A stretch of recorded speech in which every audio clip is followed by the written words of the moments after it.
everyone. Today, I would like to tell you something about trusting external multi-factor authentication.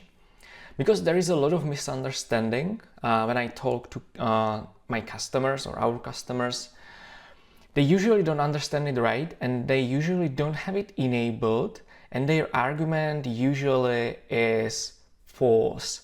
They tell me that they don't want to trust external multi-factor authentication because they don't know what authentication method was used in the Entra ID home tenant, or the identity is a home tenant. But this is totally not correct assumption. This is not how it works. So I hope in this video I will be able to clarify it, to answer your questions, and actually guide you to more secure configuration of your Microsoft Entra ID tenant. The configuration can be changed in Microsoft Entra ID if you open external identities and go to cross-tenant access settings. The important part here is the inbound access settings. And I'm in the default settings part because I want to configure this as the default setting for all external tenants or all external environments. So I click on the Edit Inbound Defaults button and move to the Trust Settings tab. And this is the default setting that you see in all newly created tenants. So if you haven't changed it in the past, it's configured like this. And the important setting here is this Trust Multi-factor authentication from Microsoft Entra tenants. As you can see, by default it's disabled, and my recommendation is to enable it. And let me tell you why. Because like I said, when I talk to customers about this setting and why they don't have it configured, they usually say something like, we don't trust the external MFA, we want to have it under our own control. But that's actually the reason why you should have this enabled. And let me tell you why. Because when this is disabled, it means that external users need to register MFA again in your tenant. But before I go into the details, there are two important terms that you should understand. The first term is home tenant. Home tenant is the home tenant for the user. So typically it's the tenant of the company where the user is employed. It's the home tenant for the identity. It's the tenant where the identity was created and is managed. So that's the home tenant. Each and every identity has one home tenant and can be external identity, invited identity to many external tenants. The external tenants are also called resource tenants, which is the second term that you should know. Resource tenant is an external tenant. It's called resource tenant because it's where the resources are located at. So a user they have their own identity in their home tenant, and then they are invited to external tenants, also called resource tenants, to access some resources.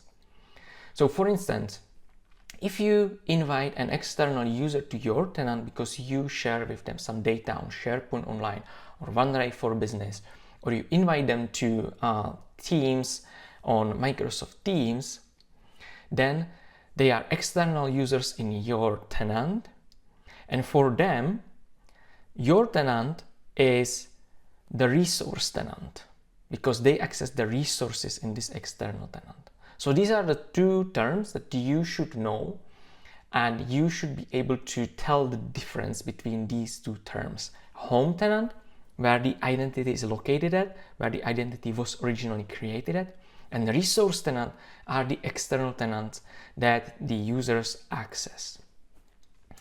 The reason why it's important is because there are different authentication methods available in home tenants versus in resource tenants. And Microsoft have this very well documented in the documentation. So when I switch to the documentation for authentication and conditional access for external ID, we can scroll down here to this table, authentication strength MFA methods for external users. And here you see the important difference. In home tenants, obviously all authentication methods are available. In resource tenants, only selected authentication methods are available. And if you see it in more detail, actually only the weak or the weakest authentication methods are available in resource tenants. It's only SMS, voice call, Microsoft Authenticator push notification, and software OAuth tokens. The most secure authentication methods, such as passwordless authentication through Microsoft Authenticator, hardware OAuth tokens, FIDO2 keys or passkeys, Windows Hello for Business, and certificate-based authentication, is not available in resource tenants. And why is it important? Because if you don't trust multi-factor authentication from Microsoft Entra tenants, it means that the external users need to register MFA again in your tenant, which is the resource tenant, which means that only these methods are available for them for authentication. So only the weakest methods are available, not the strongest methods.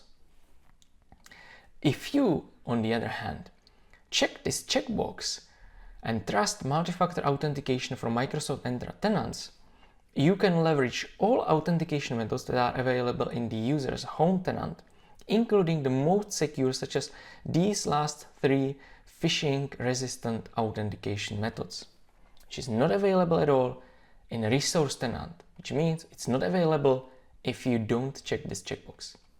So you see why it's important. And now customers tell me, okay, but we want to have it under control. So maybe, okay, phishing-resistant authentication is available in their home tenant, but what if they don't use it in their home tenant?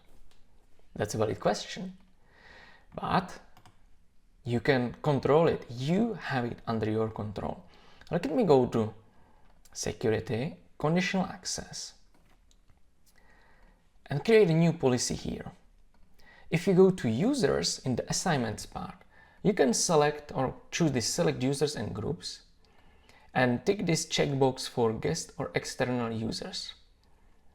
Here you can, for instance, select these select these first three B2B types of users, and then you can go to grant,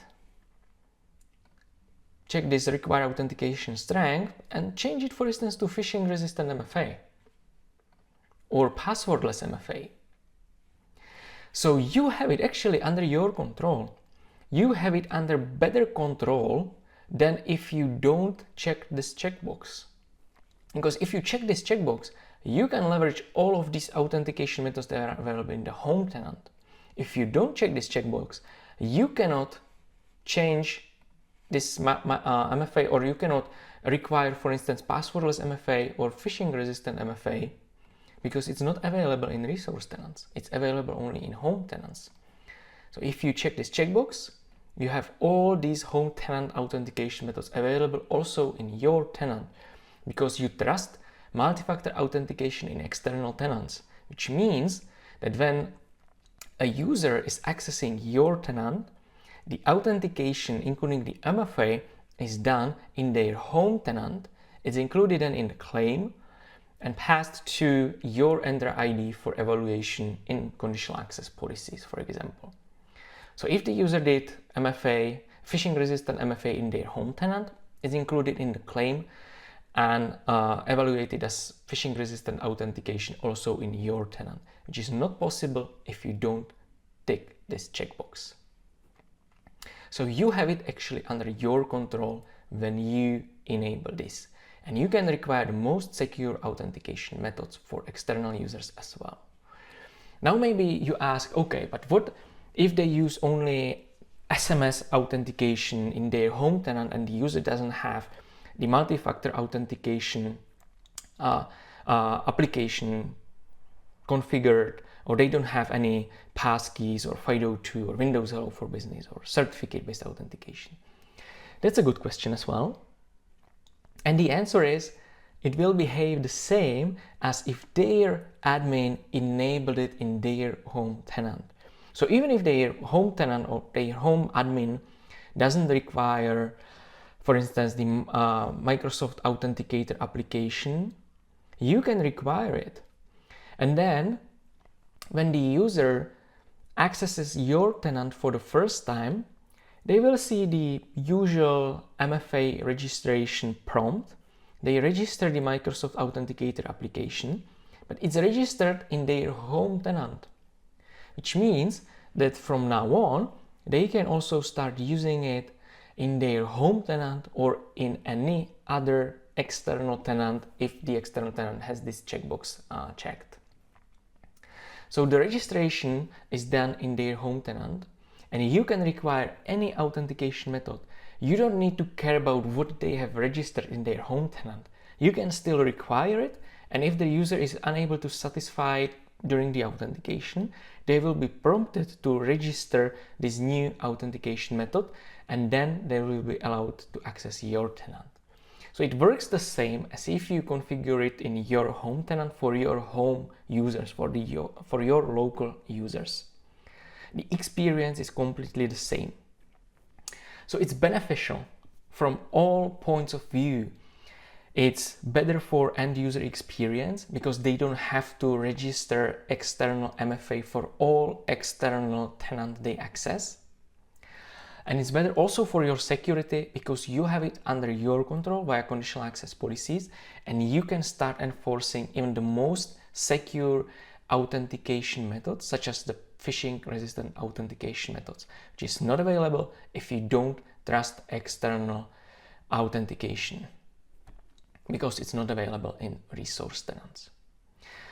So I hope I explained it the way you can understand it. If you have any questions, of course, leave the questions in the comments or contact me directly. That's all from my side. That's all what I wanted to show you. So don't forget to go to the settings, trust settings, verify that this trust multi-factor authentication from Microsoft Entra tenants is checked. If not, check the checkbox, click save, and now you see the trust setting is enabled. This is the way it should be configured. It should be in the default settings for all tenants. That's really all from my side. I hope you liked the video. Please share the video with your colleagues, with your friends, with anyone on the internet over your social networks, because it's very important. It's not configured by default, and I hear a lot of misunderstandings when I talk to different companies. That's really all from my side. Thanks for watching. Don't forget to follow my blog, Cybersecurity World. Don't forget to follow my profiles on social networks such as LinkedIn, Twitter, Mastodon, Blue Sky, or Threads. Thanks for watching again, and see you next time.